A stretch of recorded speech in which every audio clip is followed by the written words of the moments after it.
Nonsia abo adeshima mai mamunyina achi esanso emamo akwaba de Virgin Television eso. Kasi ebo ensaso so ene anope ya amanonimu nsem eka ho ebi ana ya bobo no somfo aso so project bia bekinkan ede amamu ensem no edoso de edimu akotene ebi ene se abato komisa eye abato ekokoto echinchin so aso wode eba abontene ya echire no obde babetu ejese Ghana mampanyina na adodan kokufado ana edi enkunim no enam so ama Ghana mampanyina na adodan kokufado ekasaye efa ho ni nsem bi odi tudwa no edi emu enchiremu ebebremu Sara so ana wo Ghana mampanyina na adodan kokufado ni kasemu a ano sanso edi tu ejese abato ekokoto ye ya yebo ni dini se ono ha na edi enkunim eyade se efin ene enkan bia enim wo Ghana mampanyina na adodan kokufado kasemu a ano sanso ehye Ghana fo ebo se ni mugidi a wanya ya wato abano edi ama no nya de obehwe ama Ghana fo ensa esifom de biarada na wabato ya yekokoto ye ni emunsemsem ya abato komisa babontini babetu jese Ghana mampanyina na adodan kokufado ana edi nkunim ya ana NDC amanyokono so efrensem trofo nhyiamu edi nsem bi etu jese ensema na se abato ne chesunsunso a wode babetu dwano ne kire abato komisa de babetu dwano enya de se wono ebeji atum ye dan ye abepiemu ewo Upper West Achievements ni hanum sei abato ekokotu yemu a ana mrashe bedwane yeyi no ewo Upper West Achievements ni hanum sei eye Honorable Frederick Adom Obeng eni Virgin kase ekasa ye de nsembi etu edwa ye beba wuremu ewo amanoni ensem emu Nigeria man no emu ababutu jase won mahia hodo na won metutu mu no woba abebie se de beyo na akoniaba ho semso ebetimi agina ne nan so ensema fofo binum ka we hu yosemfo aso ne sokrojin ana ye bakinkan dia mamu Virgin anopa nonsia kasebo nya meje brakinka kasebo yi ede mamu medium jiso a eni ma bna adobia ye basisia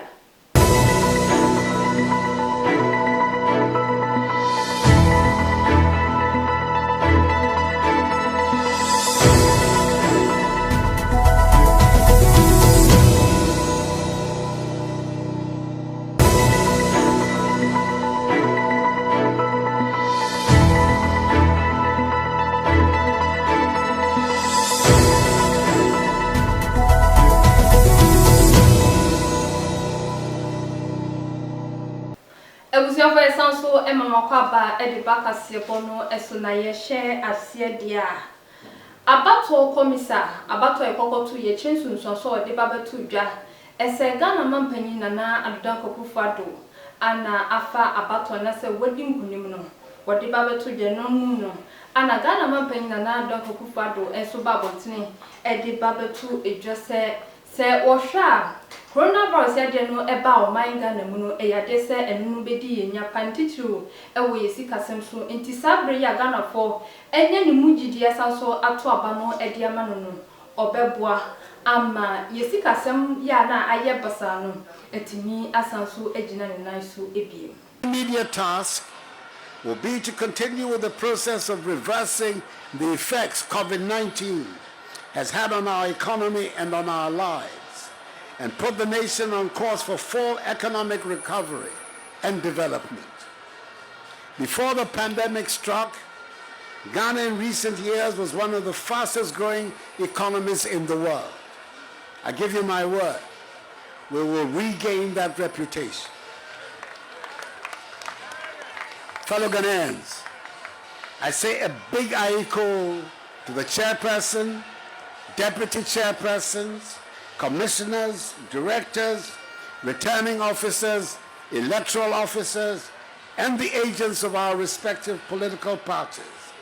for delivering one of the best elections, if not the best, ever witnessed in our history, which has won universal acclaim. The Electoral Commission, even in the midst of the pandemic, has done a yeoman's job, and we can only urge them on to continue along the path and achieve even greater strides in future. Wogana mampeni nana adudanko kufado ensemwa biom anosanso edi etu ejose ninkunim dia wadi ya abato komisa baba boni dini se abato ye kokoto ye wono aneko wiase no ya boni dini se onu na eni Ghana fo enim no wo kira efi eni kikan bia enim edem krojin Ada etwemu bronya bosome ne de tosunsun ena Ghana yede yabato a yeto eyi mrahye bedwafo ene mampanin ni nyina eba na wieye eno yada ena bato komisan Maami Jane Mensah ede betu dwase Frankatufo de ma NPP amanyokuo mampanin na nadodanko Akufo-Addo wono ena asanfa abenwanom eno ena mso emankofo bebre ekasae se enya de a eye nokwe de biara da na emomu no enkamia ye se abato nimpo no wo mo ankan ne yie eno ede wantwi ene basabasa yo ebae na mampeni na nadodanko Akufo-Addo a yeyi ni se wo mmamedi wo man Ghana so ekasa no ene wode tu dwa se eye ade wo ne de abato no akwa ama no de wo hunu se esan na adwuma pa a wo ye mfie nan a etwemu no eno nti ena Ghana fo ahwe na mo ato ne so aba se wo mmamedi Ghana so mfie nan entem eno nti abato na yato ama no bibia eni hu efibia eni hu na mom emuda ho fan eye no kretrodro se aba no anasa abenwa no ewo se wofa no wohwe no wodi Ghana ekobe afoforo eno nti ene yato ne so aba eno nti abato yato ama no bibia eni hu efi ne nkekaye bia eni hu na mom emuda ho fan. This is the day the Lord has made. Let us rejoice and be glad in it. In our system, it is the Electoral Commission that has the constitutional responsibility of declaring the will of the people in an election. Prior to this declaration by the EC chairperson, I received personal congratulatory messages from some of my fellow presidential candidates in the election 7 December. I expressed my appreciation to them and thanked them for helping to ensure that the race was largely a keen, exciting contest of ideas whose ultimate goal was the growth and development of Mother Ghana, as well as the improvement of the living standards of the Ghanaian people.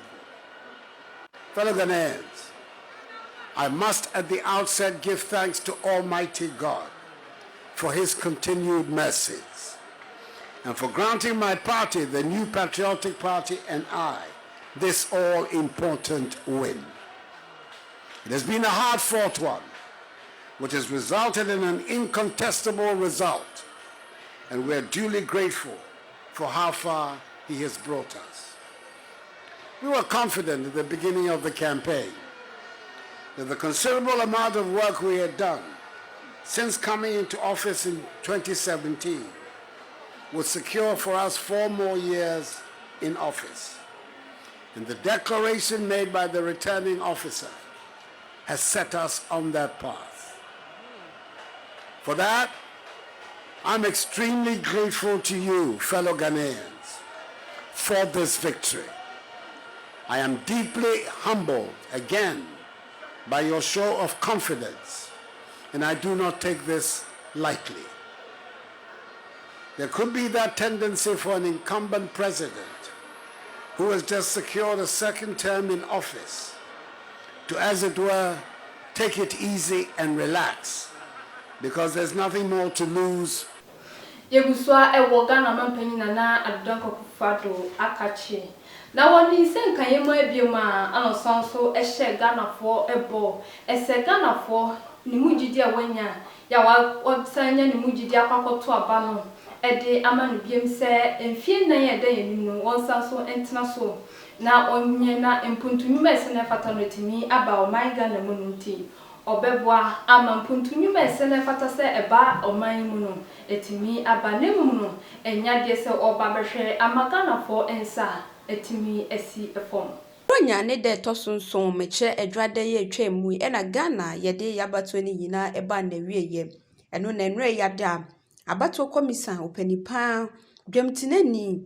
Maami Jane Mensa ede babeto edwase eyade a NPP amanyokuo meche Frankatuni na Nana Danko Akufo-Addo wono ena ye Ghana president ananse Ghana mampani wono ena asafa na konwa eno ena mampani na Nana Danko Akufo-Addo ewo nanigye mu na wo kasa no wode tu dwase eyade a wo ma Ghana fo omonim enwu ase titiriw no omoto wabane ma no ene NPP amanyokuo no wo ma wo mo ensa ensi fom de biarada na bosha wo hyeye ansa na yebeto ne so aba no obema ni nyina abamu sede etie esanse Ghana fo ewani daso no mo wagidie ewanimu enu nti ene omoto sa aba no ede ma no enu nti nyade a obegu Ghana fo animu ase titiriw ene NPP ene ne mpanifo a wono wo mo ye edwuma no. I am of a different character. Just as I've been doing since January 2017, I give you my word that I will continue to work very hard to build the prosperous and progressive Ghana for which we yearn. The decisive margin of victory in this election constitutes for me an endorsement of the policies and programs initiated by my government and put before the electorate. And I'm determined to do all in my power to accomplish the tasks of this new mandate and thereby justify the confidence reposed in me. I assure you, fellow Ghanaians, that I'll do my best not to let you down. Ye twakase bono esone free Ghana mampani Nana Danko Akufo-Addo akache nyakwa kopiemu ewo NDC akache na ye abato komisa ninsemo de babetu dwede fa abato ekokoto yimu a echiri sunsunso no ya obo Ghana mampani Nana Danko Akufo-Addo edin se ono ana abato ekokoto ye wadi enkunim ape ana NDC amanyuko no friends emchofo nhyiemu a onipa no da no eye edonkuma ba no dani ewo mrahye meche owura Haruna Idris wono na edi anim friends emchofo nhyiemu no na wo abra one Ghana fo kasa ana ochiremu ese abato no echinsunsunso a ye Maami Jane Mensa ede babetu dwese Ghana mampani Nana Danko Akufo-Addo ana edi nkunim no enya de se NDC amanyuko no won ebejatum de biarada bu aimu Frankatuni ne Yewura John Dramani Mahama anje abato ho sunsunso abato komisa Maami Jane Mensa ede betu gua no antumu Wachre ne nsemu etwere nsentwerefo bra abato komisa Maami Jane Mensa ede abato no sunsunso ebetu abontin se Frankatuni ede ma osunu kukuruku amanyuko no metre His Excellence Nana Danko Akufo-Addo Domkuma odikanfo awo mrasebedwa metre Owura Haruna Idrisu echere mu se NDC amanyuku no wo adanse biara echere mu pefe se Frankatuni edema NDC amanyuku no Owura Mahama ena odi nkunim okoso wa echere mu se nsunsuanso efi abato komisa ho ebaya no echere mu se His Excellence Nana Danko Akufo-Addo enya amano mpem aduosia eheson ene aduasa ene echipo anan ne dumiensa metre 60,730.413 ayede ko hamuchichemu a 51.59%. Owura Mahama enso enya amano 60,214.889. Yede ko hamuchichemu a eye aduanan eson ne echipo aduasa esia metre 47.36%. Owura Haruna Idrisu sanchire mu se wo fa kwan bia so se obewia NDC mrahye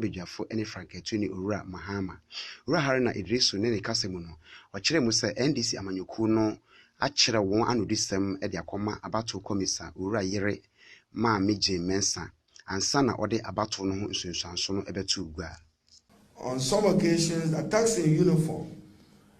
and their quest to help the EC overturn election results in favor of Nana Danko and his party have shot, maimed, and killed innocent citizens of our republic. We witnessed it, as he said, in Techima South, Savulugu, Ododo Diodio, Abadanchira West, Sepiwiase and other constituencies. We know, as I've indicated, that we won Techiman South, and it was declared favorably for the NDC and its candidate. We will not accept anything less. We will not accept anything less than the addition of Techiman South as one to give us that majority in Parliament. We pray that good Lord bestows his best blessings on our nation. We console the bereaved families, heal those who have sustained various degrees of wounds during this election period. And to the dead, may their soul rest in perfect peace. It's never been the wish of Excellency John Dramani Mahama that a blood will be shed for him to attain the ultimate of being president. Under no circumstance should our beautiful country lose human lives, not even one, in the name of electing a president who, when he sees he's losing and losing seats in Parliament, hurriedly hides behind the military and some police officers. I've qualified as some. There are still professionals within them and amongst them to do that. Stay safe and be assured that the spurious declaration of the 2020 presidential election by the Electoral Commission of Ghana will not be accepted by us as a party. It remains an attack on our democracy and a blot on the conscience of those who have perpetrated those acts to undermine the integrity of the election. We will resist it. For emphasis, let me repeat, we roundly reject and outrightly reject the declaration of the sitting president as the winner of the 2020. Yeboshi Niababepiemu ewo Upper West Achievements ni hanu essay. Nanu jode yaba to ekokoto yenu echensu nsonso no michemra shibide kunya no ni nyina da enkamfo na pese Honorable Frederick Adom Obin ono anye boni din se mra shibide kunya ewo Upper West Achievements ni hanu si wono ana efaye no so ama virgin kase yebokuni no ene no etwetwe nkomo ese sabre ya adihye enye ni mugidi ato aba no ede amanu ede mpa no betimi ayo ede aboa Upper West Achievements ni hanu se Emfe aduonu awotwe ne a Upper West Akim enya amrahye bedwane a oye NPP ne a obekọ amrahye bedwam akoka wonsem ede ama won sede be ya mpuntudwuma ne ade beba Upper West Akim osukom ne ekom pa na ade wom ewo Upper West Akim lesane se ewiase bibiara ewo ne bre enti no wo afi December da etoso eson emu no Onuonyam ne Frederick Obin Adom eje etume no edefi NDC amanyoku no ensem ewiye kura no enije ne osebo na eba wo Upper West Akim enam we so ema Virgin TV insentrefo ebisa Onuonyamfo Frederick Obin Adom se sei a erade aye na dom na okọ emrahye bedwam no den na obeye de aboa ne manfo a ewo Upper West Akim mansimu asem a oka ane se obeye ne a obetumi biara na ode mpuntudwuma aba Upper West Akim mansimu sene ebeye na ne manfo ebenya gidi ewo nimu nya mekache Upper West Akim for me se meda wase se wonya gidi omu na wato aba no amame dodo so pa se nya na adudanko akufo ade kae se afi yeto amani boom boom boom we eye amamu Zonkokra Amidebre Upper West Akim conference. We are going to let the people know that we are for them. We are going to make sure we work very hard and stay in touch with them. Ebusia yejra we sunia dan yehusima ye ba ye de kase bono ebeko amanone ensem emu.